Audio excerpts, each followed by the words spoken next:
Hi, I am Sarah.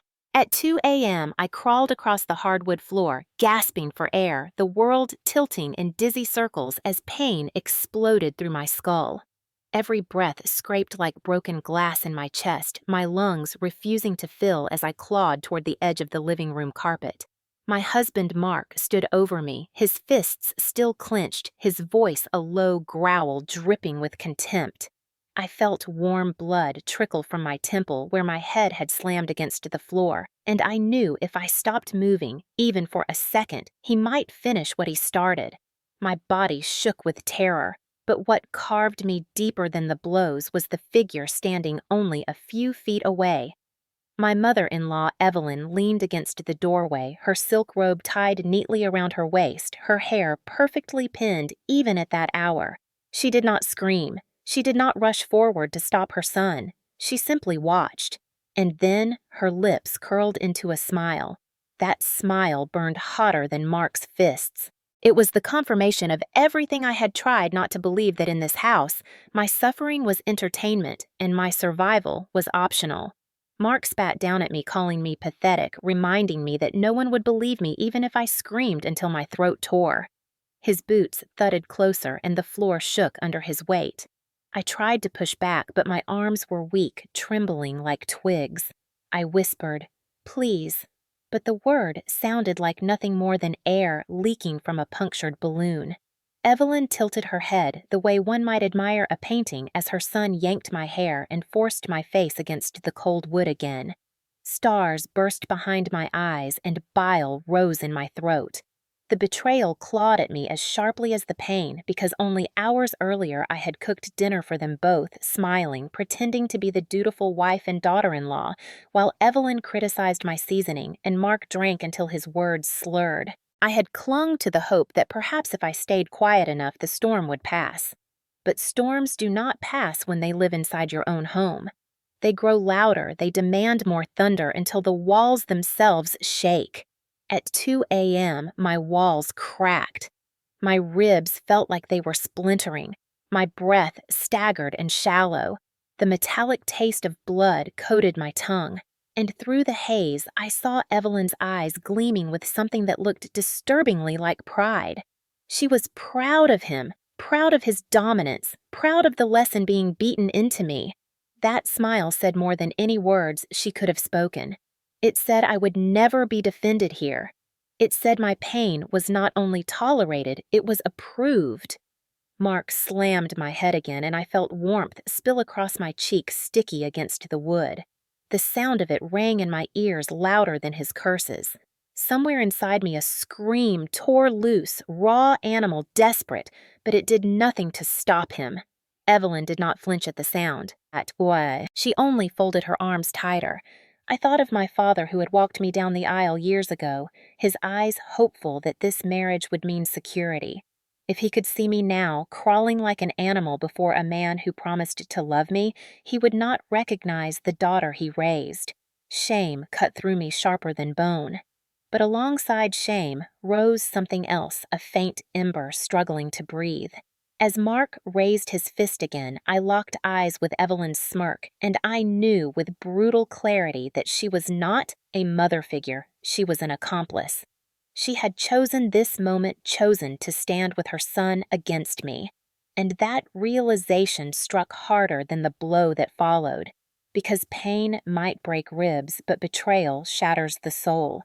I coughed blood staining the floor, and in that moment, a thought clearer than any other sliced through the haze. If I wanted to live, I could no longer hope for rescue.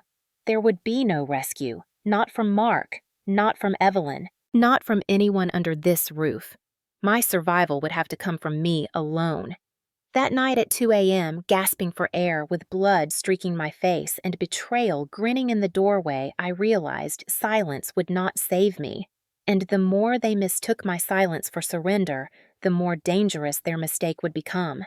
Because I was not going to be erased. Not tonight. Not ever again. I grew up in a quiet Midwestern town where the houses all looked the same, with trimmed lawns and waving neighbors, and the kind of streets where people believed nothing truly dark could ever happen. My name is Sarah, and for a long time I wanted to believe that small towns meant safety, but the truth is, darkness hides best behind picket fences. Before Mark, there were no warning signs carved into my skin, only the ordinary dreams of a girl who thought love would protect her. I met Mark when I was 22 during my last year of college, and he seemed like everything a lonely girl could want. He was tall, charismatic, quick with a joke, and he made me feel like I was the only one in the room. When he introduced me to his mother Evelyn, I felt a slight chill under her polite words, but I ignored it. She wore pearls even on a Tuesday, and carried herself like a woman who wanted the world to know she had raised a perfect son. At first, she complimented me, called me sweet, called me hardworking, but I sensed her gaze measuring me like fabric on a bolt, deciding if I was worthy of the role she had already scripted for me. After our wedding, Mark suggested we move into the family home for a while to save money. I hesitated, but Evelyn's smile was warm. Her tone honeyed, and she insisted it would be easier, that she would help us start out. What I didn't know then was that stepping into her house meant stepping into her cage. The first months were subtle. She rearranged my belongings in the kitchen, telling me where a real wife should place the pans. She corrected the way I folded laundry, the way I set the table. Mark brushed it off as her quirks, telling me she meant well. I told myself to adjust because I wanted peace, and for a moment I believed compromise was love. But compromise turned into erasure. My birthday that first year was quietly skipped because Evelyn insisted we celebrate Mark's promotion instead. She took the cake I baked for myself and rewrote it with his name in icing while relatives clapped. I stood there holding the knife, smiling while inside my stomach twisted. When I tried to speak to Mark afterward, he kissed my forehead and told me not to be dramatic, that his mother simply had a bigger heart for him. That was the first time I felt the weight of being diminished, but I stayed silent. Silence seemed safer. Evelyn began telling me what clothes were appropriate, criticizing anything too bright or too tight. She called me a distraction, said a proper wife represented her husband's strength, not her own individuality. When I protested, Mark sided with her, laughing that his mother had wisdom I should respect. Slowly, my wardrobe dulled into grays and blues, as if the color was leached from me thread by thread. I lost touch with friends because Evelyn said they filled my head with poison. Mark echoed her, claiming women who stayed out too late were asking for trouble. The net closed tighter each year. When I found a job at a local office, I thought maybe independence was possible, but my paycheck never reached my hands. Mark insisted he should handle finances, that men were built for money and women spent foolishly. Evelyn praised him for being responsible. The more I worked, the less of myself I saw. Every choice filtered through them. The house that looked like safety from the outside was a prison inside, and I was learning that the locks were not made of steel, but of words. Words like ungrateful, dramatic, difficult. Evelyn's favorite word for me was sensitive. She said it in front of relatives at Sunday dinners, turning my quiet protests into punchlines. They laughed, and I shrank further, shrinking until the photos on the wall featured Mark's cousins, Evelyn's church friends, but never me. I was erased not with knives, but with neglect. One evening, I baked a small cake again for my own birthday, a desperate attempt at recognition, and Evelyn carried it into the living room, smoothed the top, and presented it to her neighbor's child who had gotten an award at school. Guests clapped again, and I stood by the sink pretending it did not matter, but inside a crack formed. I knew then that I was not considered a daughter in this house. I was an intruder, tolerated only as long as I obeyed. Mark began to drink more often after work. At first, his anger came as slammed doors and raised voices. Then it turned into slammed fists and bruises on my arms. Evelyn never told him to stop. Instead, she pulled me aside once and whispered that I should not provoke him, that strong men needed peace, not arguments. I stared at her and wondered if she remembered I was the one bleeding. That was when I realized she would always take his side. I should have left then, but fear chained me. Fear that no one would believe me, fear that I had nowhere else to go, fear that maybe they were right and I was the problem. Each day blurred into the next, a calendar of quiet humiliation. I learned to keep my eyes down, my voice soft, my movements careful. I convinced myself that if I followed their rules closely enough, maybe the storm would pass. But storms like Mark and Evelyn never pass. They simply wait for nightfall. And every night I prayed I would not be awake when their thunder returned. Control did not come like an explosion, it came like water seeping under a door, so slowly you hardly noticed until you were drowning. Living in Evelyn's house meant living by Evelyn's rules, and she made them sound like tradition or care, but each one stripped another layer of myself away. Breakfast had to be served exactly at 7 sharp with eggs fried a certain way because Mark liked them that way. If I burned them or was late, Evelyn would click her tongue and tell me I was failing in my duty. Mark would slam his fork on the table and mutter about my incompetence. I began to wake before dawn just to avoid their criticism, but no matter how hard I tried, something was always wrong. The fridge was locked at night because Evelyn said food was expensive and discipline built character. If I was hungry, I went to bed with my stomach twisting. I was not allowed to lock the bathroom door because, according to Evelyn, good wives had nothing to hide. I was not allowed to visit my sister without permission because she said family outside her walls distracted me from responsibility. Even the way I laughed became a problem. If my laugh was too loud, Mark's hand would slam down on the arm of the couch, and Evelyn would smile approvingly as silence filled the room. Piece by piece, I learned that obedience was the only safe language in that house. At work, things were no easier. Mark collected my paychecks every Friday like clockwork. He said managing money was a man's job, and Evelyn praised him for protecting me from foolish spending. When I asked once if I could keep a little for myself, he looked at me with a sharpness that promised consequences, and Evelyn reminded me that gratitude was the mark of a good wife. So I smiled and said nothing while my bank account remained empty and my freedom evaporated. Holidays, which should have been moments of joy, became stages for my humiliation. On Thanksgiving, I spent hours in the kitchen cooking turkeys and pies, while Evelyn told the guests it was her effort that made the meal possible. When I tried to correct her, she cut me off mid-sentence with that icy smile, and everyone laughed at how sensitive I was. On Christmas, the gifts under the tree were for Mark Cousin's neighbors, even the postman, but nothing bore my name. I sat there clapping and smiling as Evelyn handed out presents, pretending not to notice the empty space at my feet. My birthday disappeared altogether. One year, I dared to hang a small banner in the kitchen, hoping for acknowledgement. When Mark came home, he ripped it down and told me birthdays were childish. Evelyn nodded in approval and said women like me should be grateful for a roof, not gifts. That was the night I cried into my pillow until my throat ached and realized my existence had been reduced to servitude. Humiliation was their favorite sport. In front of relatives, Evelyn would tell stories of my supposed clumsiness. Mark exaggerated tales of chores I forgot, and everyone laughed while I forced a smile. If I tried to defend myself, Evelyn's voice would slice through the air, reminding everyone how easily I overreacted.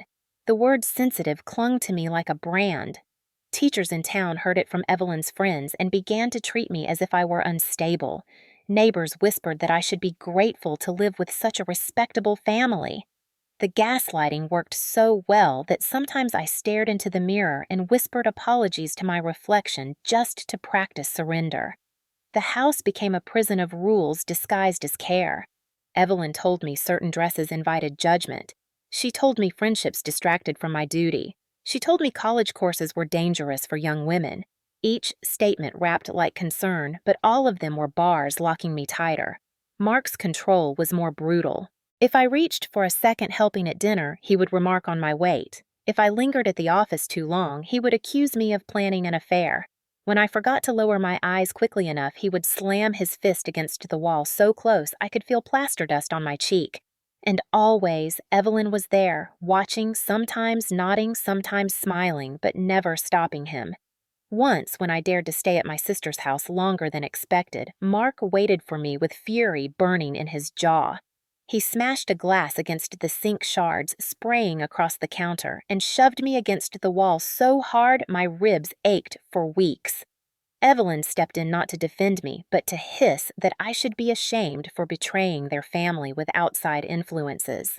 She made it sound like my survival depended on my loyalty to them. And maybe it did. I began to measure each day not in hours, but in footsteps. The sound of Mark's boots in the hall told me whether the night would be calm or violent. The pitch of his voice signaled whether to brace for impact. Even the twitch of his hand on the armrest became a weather forecast for the storm that was coming. I learned to read those signs like maps, hoping if I predicted correctly, I could survive another day. Evelyn called it discipline. Mark called it respect. I called it captivity.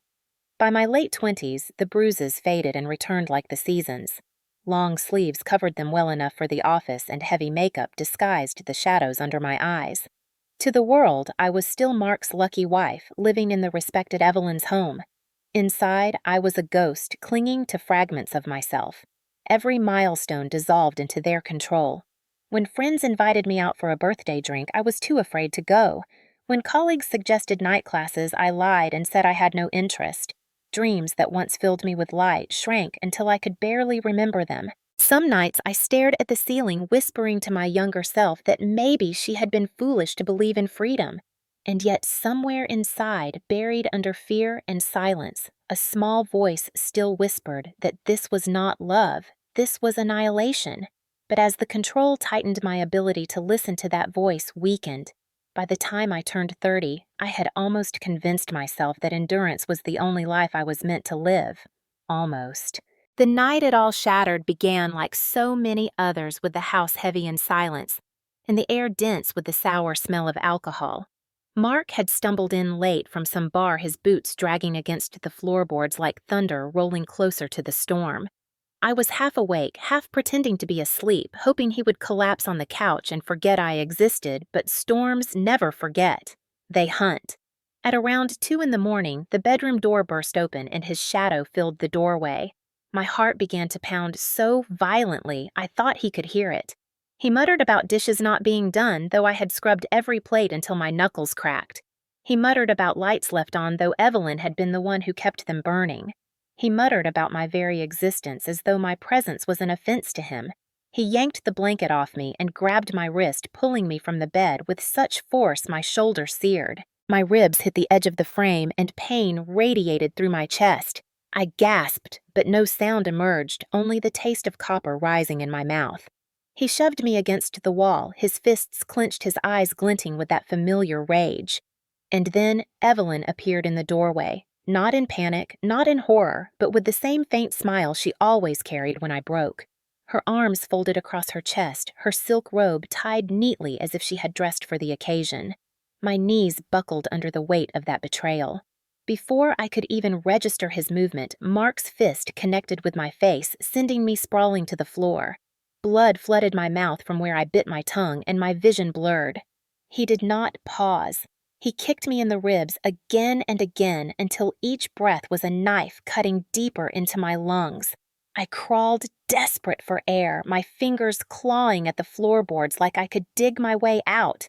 Evelyn hummed softly behind him as though enjoying background music. I begged her, with my eyes, begged her to intervene. Begged her to remember I was human, but her smile only sharpened. That smile was colder than any winter I had endured. It told me what I had avoided seeing for years. She would never protect me. She was not my ally, she was his accomplice. She had chosen long ago to stand beside her son, even if it meant standing over my broken body. And that realization was more crushing than his boot against my ribs.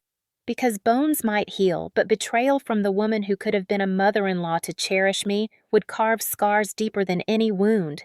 Mark hauled me up by my hair, his spit landing hot against my cheek as he hissed that I should be grateful he had not killed me yet. His words reeked of alcohol, but they struck with clarity. Gratitude. He wanted gratitude for my suffering. Evelyn finally spoke, her tone calm, almost amused. She told him not to go too far because blood was hard to clean from the carpet. Then she laughed a laugh so casual it froze my veins. Not only did she not care about my pain, she was irritated by the inconvenience it caused. Another blow to my stomach folded me to the ground. My body curled inward by instinct, but my mind screamed louder than my lungs. Something inside me cracked open, not just a rib, but the last illusion I had held. For years, I had believed if I stayed quiet, if I obeyed enough, if I sacrificed enough, maybe one day Evelyn would soften, maybe Mark would change. But that night at 2 a.m., as I gasped for breath, crawling across the floor, and saw her smile, I knew the truth. There would be no rescue. Not from her, not from anyone in that house. If I wanted to live, if I wanted to see another sunrise, I had to save myself. That moment of realization cut sharper than bone. It was the end of hope for their mercy and the birth of my resolve. I was no longer begging for protection. I was promising myself survival. The morning after that night, I moved like a ghost through the house, every breath still agony, each step reminding me of the cracked ribs beneath my skin. Evelyn handed me a mop as if nothing had happened, told me the floors needed scrubbing, and her tone was almost cheerful. That was the first sign of how deeply she believed I was broken, that my silence would be permanent, that I would continue to obey, even as blood still dried at the corner of my mouth. She did not see that something inside me had shifted. Intelligent resistance does not roar at first, it whispers, it plans, it calculates. I knew an open rebellion would only tighten their chains, so I chose subtlety. I kept my eyes lowered and my voice soft during the day, but at night, when the house finally went quiet, I began to build my own secret map to freedom. I found an old notebook tucked in the back of a drawer and disguised it as a recipe book. Between lines about stews and pies, I wrote dates, times, injuries, and words they had spoken. Each cruel comment from Evelyn was hidden between instructions for seasoning. Each bruise from Mark became a measurement of flour or sugar. My notebook looked harmless, but it became a record of truth, a map of abuse proof that my suffering was not imagined. I also began to watch them more carefully, noticing details I had once ignored. Mark often left his phone unattended when he drank too much. Evelyn kept a small ledger by the telephone where she recorded every expense, every debt. Their world revolved around control, but control creates patterns, and patterns can be exploited. At work, a waitress named Linda noticed the stiffness in my walk, the bruises I tried to hide beneath sleeves. She asked me once if I was safe, and though I wanted to lie, something in her gentle eyes disarmed me. I admitted only that home was difficult. She squeezed my hand and whispered that if I ever needed a place to go, her door was open. That promise lodged in my mind like a lifeline. I started saving whatever scraps of money I could hide. Linda pressed a 20 into my hand one evening, told me to keep it secret. I slipped it into the hem of an old sweater, and every time I touched it, I felt the possibility of freedom. Small acts of defiance nourished me. Once, Mark demanded I fetch his cigarettes, and I pretended not to hear until he shouted louder. The fury in his eyes was dangerous, but I savored the flicker of control I seized in that silence. Another time, Evelyn criticized my cooking in front of relatives, and I responded with a polite smile that concealed my contempt. They saw meekness, but I felt resistance. Each act reminded me I was not erased. I also began to prepare my body and mind. I practiced breathing techniques to manage pain, memorized emergency numbers, and studied how others had escaped. At the diner during breaks, I used the Wi-Fi to research shelters' legal aid survivor stories.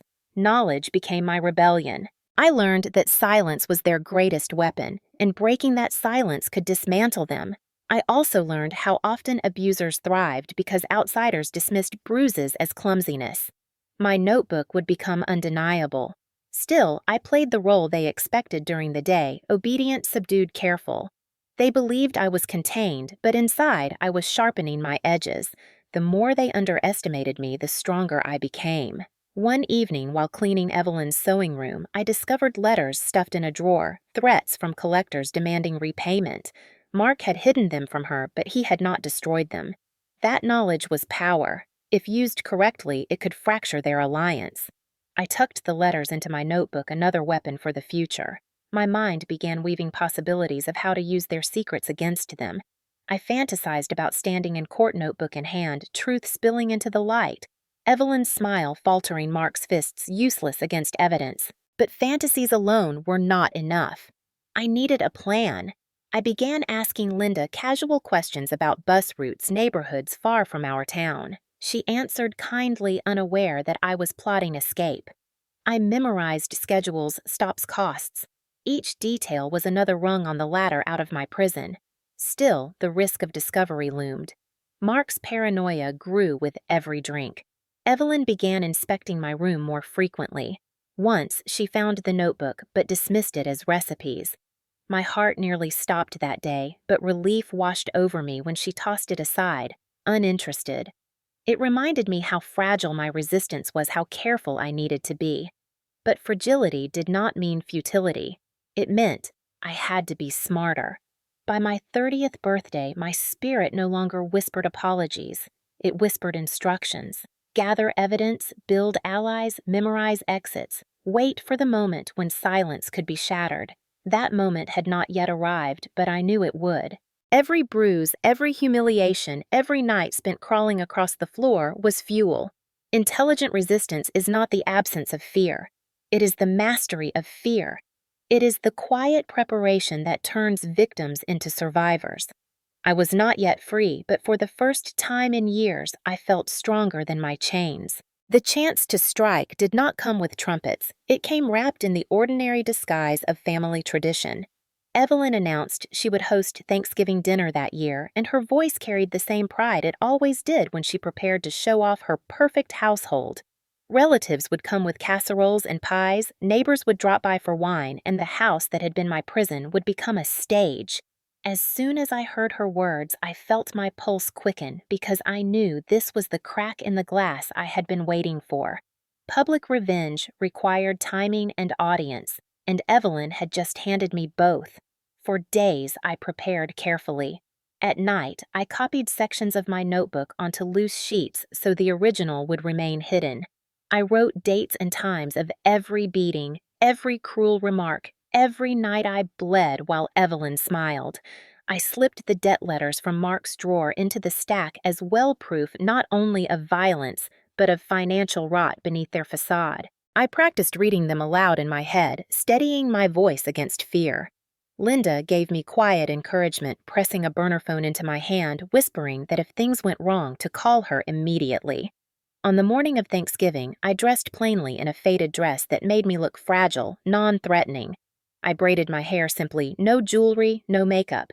To Evelyn and Mark, I appeared subdued, ready to play my role as the obedient wife.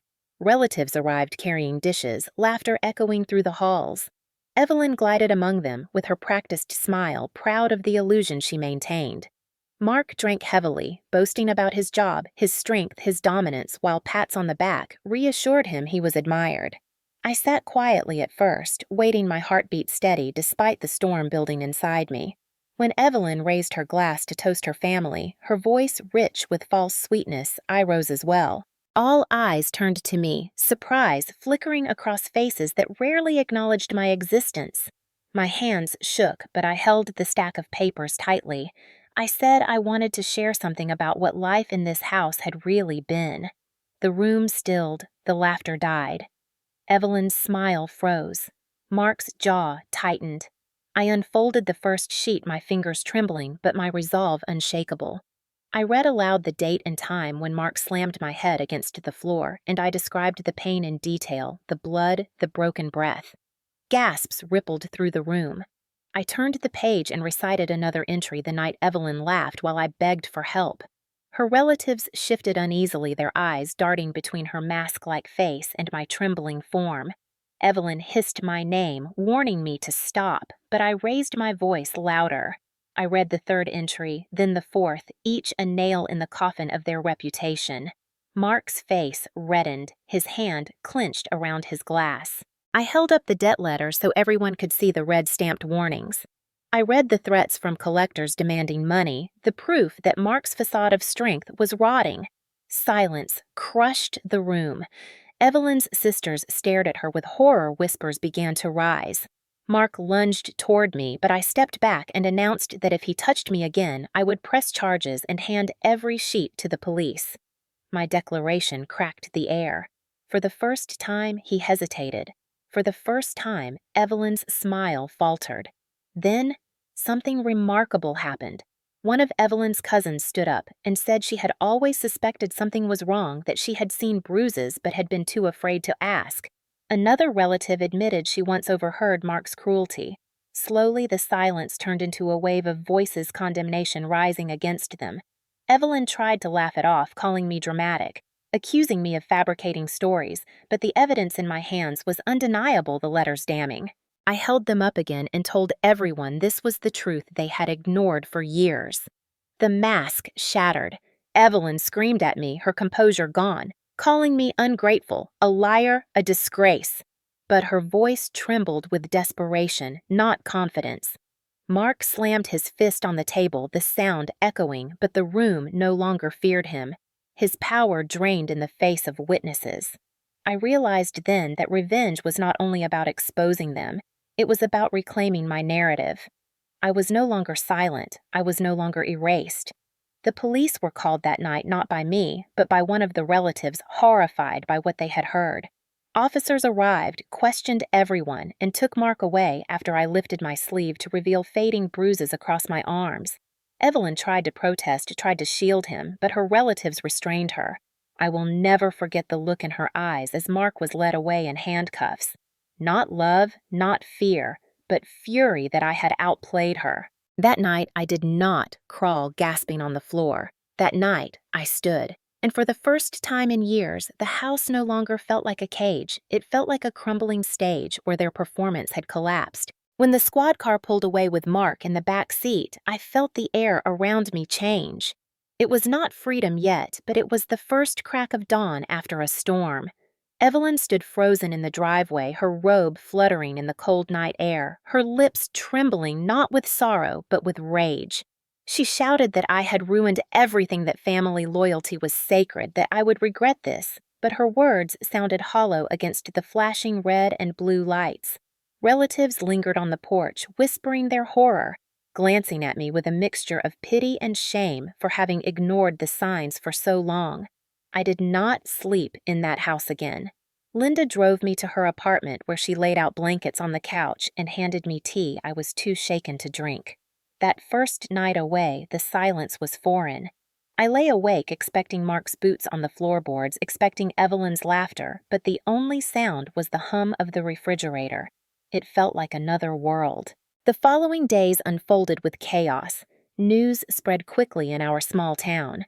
Evelyn, who had once been revered at church meetings, was now whispered about in grocery aisles. Her perfect facade crumbled.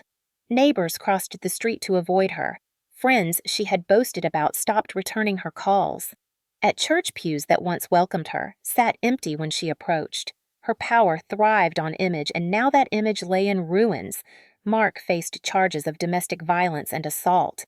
When I was asked to give a statement, I opened my notebook, the one disguised as recipes, and laid it on the table before the officers. Page after page detailed bruises, broken ribs, blood-stained nights. The officers grew quiet as they read, and for the first time I felt my truth acknowledged in a place that mattered. Court hearings followed. I sat across from Mark in a stiff wooden chair, his wrists shackled, his eyes still burning with the same fire, but behind it I saw cracks. He was no longer the towering storm in our home. He was a man stripped of his control, a bully reduced to orange jumpsuit and handcuffs. Evelyn sat in the gallery, her face pale fury etched into every line. She whispered to anyone who would listen that I was betraying family, that I was manipulative, but her voice no longer carried weight. Witnesses stepped forward, relatives who had seen bruises, cousins who had heard shouts through thin walls. One by one, they admitted what they had ignored, and their shame became part of the evidence. Linda testified too, her voice steady as she described the night she gave me $20 and told me to keep it hidden. That small act of kindness became proof of the lifeline I had clung to. The prosecutor read entries from my notebook aloud, each date confirmed, each injury matched with medical records I had finally dared to gather. Each word felt like a stone placed in a wall of truth, protecting me from their denial. When the judge declared Mark guilty and sentenced him to prison, I felt my lungs fill fully for the first time in years. Evelyn left the courtroom before the gavel struck, unable to face the collapse of the empire she had built. She tried to rally support in the weeks that followed, telling neighbors I was ungrateful, that I had exaggerated, but few believed her anymore. The evidence was too loud, the mask too shattered. She became a shadow in a town where she once held dominion. Meanwhile, I rebuilt piece by fragile piece. I stayed with Linda longer than I expected, her tiny apartment becoming a sanctuary. She never pressed me to talk when I was not ready. She simply made space for me to breathe. Some nights I woke gasping, convinced I was back on the floor at 2 a.m., but Linda's voice grounded me, reminding me I was safe. Therapy sessions began, and though speaking aloud the memories was like tearing open old wounds, it also stitched me together. Each session taught me that nightmares were echoes, not realities, that scars were not signs of weakness, but proof of survival. Financially, the aftermath was difficult. I had little saved, no assets of my own. But community programs stepped in, small scholarships offered me the chance to return to classes. Walking into a classroom for the first time in years terrified me, yet it filled me with pride. I was not just Sarah the victim. I was Sarah the student, Sarah the survivor, Sarah the woman reclaiming her life. The diner became more than a job. It became a place where customers greeted me by name without judgment, and coworkers offered smiles instead of suspicion. Each paycheck I kept in my own account felt like a victory. Meanwhile, Evelyn's world shrank.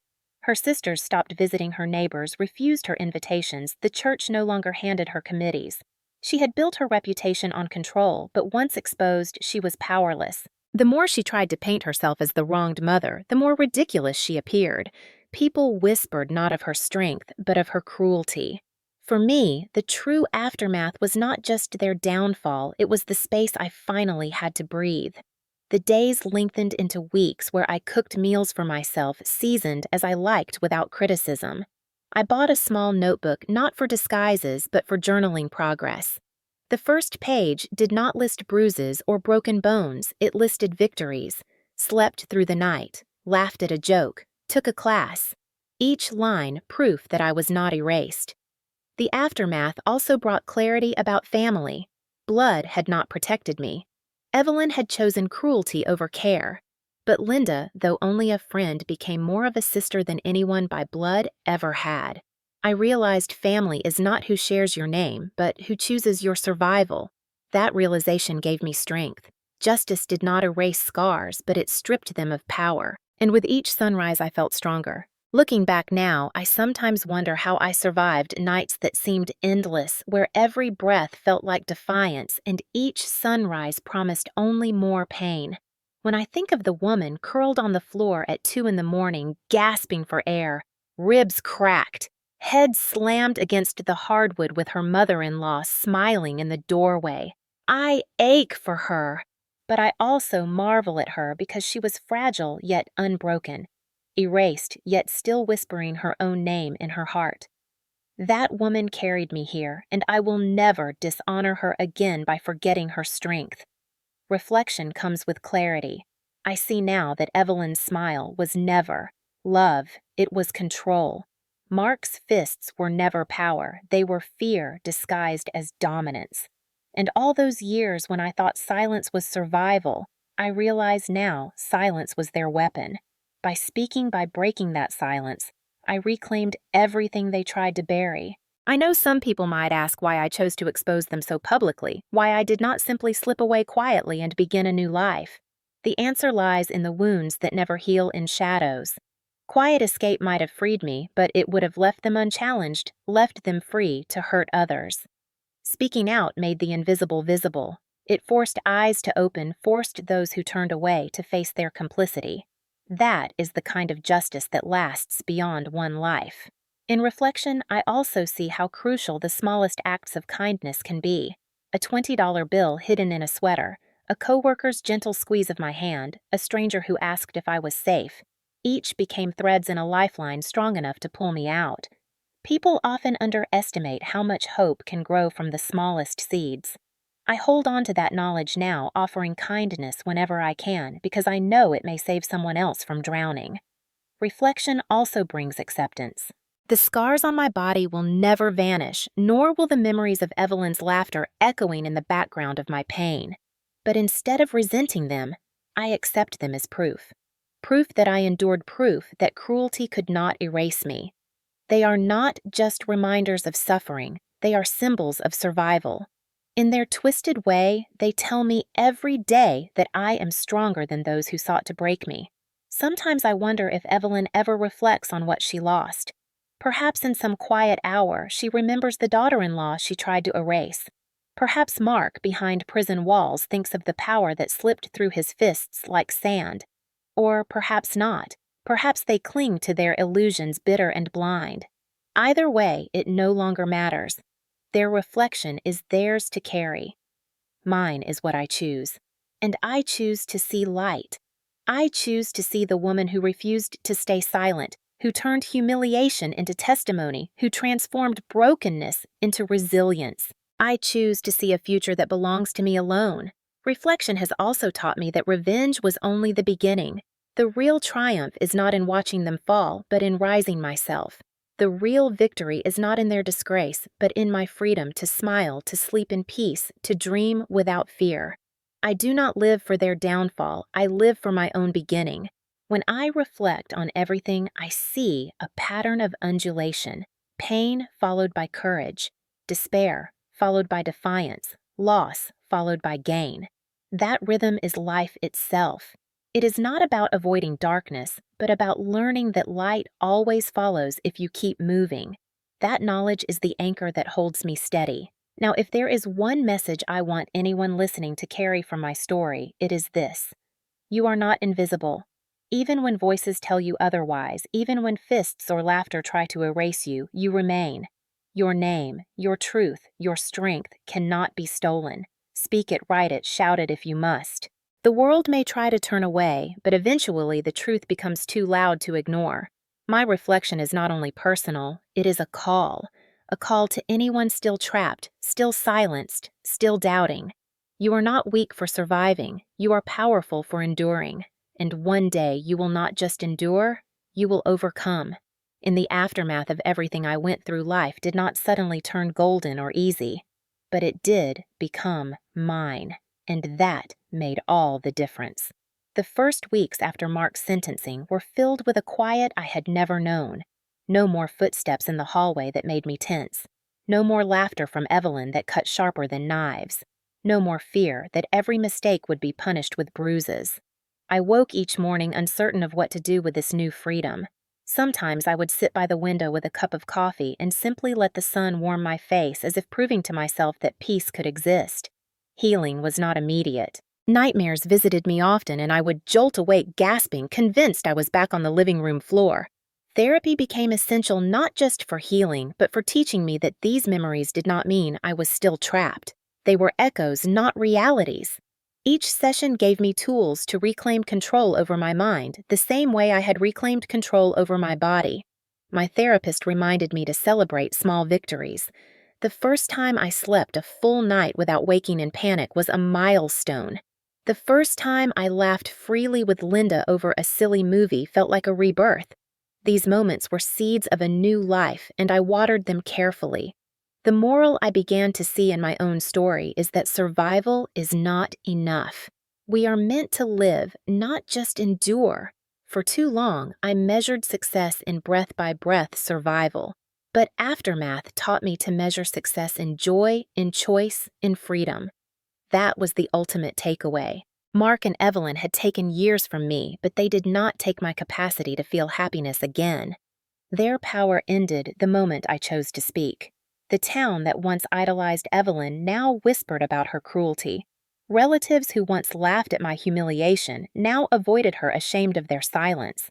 Some apologized, others could not look me in the eye. Their remorse did not erase the past, but it reminded me that truth changes perception. Speaking out reshaped how people understood not only me, but themselves. It sparked conversations about what silence costs.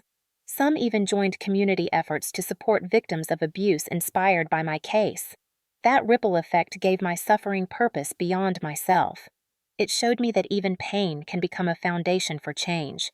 Financially, I struggled, but with scholarships and support, I continued my education.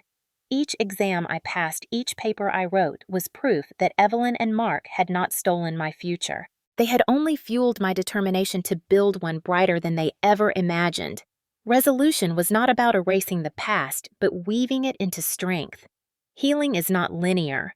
Some days I still cry without warning. Some days a sound triggers memories that send me spiraling. But healing is not about never breaking down again. It is about rising every time you do. It is about knowing that scars are not signs of weakness. They are medals of survival. They are proof that you endured and you emerged. In the end, reflection showed me that blood alone does not define family. Evelyn was my mother-in-law by marriage, but she chose cruelty over care. Linda, though just a coworker, became more of a sister than anyone by blood. Family is the people who choose you, who protect you, who believe in your worth even when you cannot. That is the family worth holding on to, and that is the family I now build around me. I also found strength in giving back. I began volunteering at shelters, speaking to women who sat where I once sat, trembling, doubting, ashamed. Sharing my story was painful, but each time I spoke, I saw recognition in their eyes. They knew I was not speaking theory, I was speaking lived truth. And in those moments, I felt purpose. Pain turned into connection. Suffering turned into solidarity. That is perhaps the most powerful moral of all. When we share our stories, we transform isolation into community. We remind others they are not alone. And in doing so, we remind ourselves of the same. Now, when I reflect, I do not see only shadows, I see light breaking through. I see myself walking forward not as a broken woman, but as one who reclaimed her narrative. Mark's fists and Evelyn's cruelty are part of my past, but they no longer define me. What defines me is the choice to rise, the choice to speak, the choice to live. If you remember nothing else from my story, remember this: you are not powerless. Even in your darkest hour, when you lie bleeding, convinced no one cares, your life holds worth beyond measure. One day, that pain will not only be memory, it will be fuel. One day, you will not just survive, you will thrive. That is the aftermath. That is the reflection. That is the moral.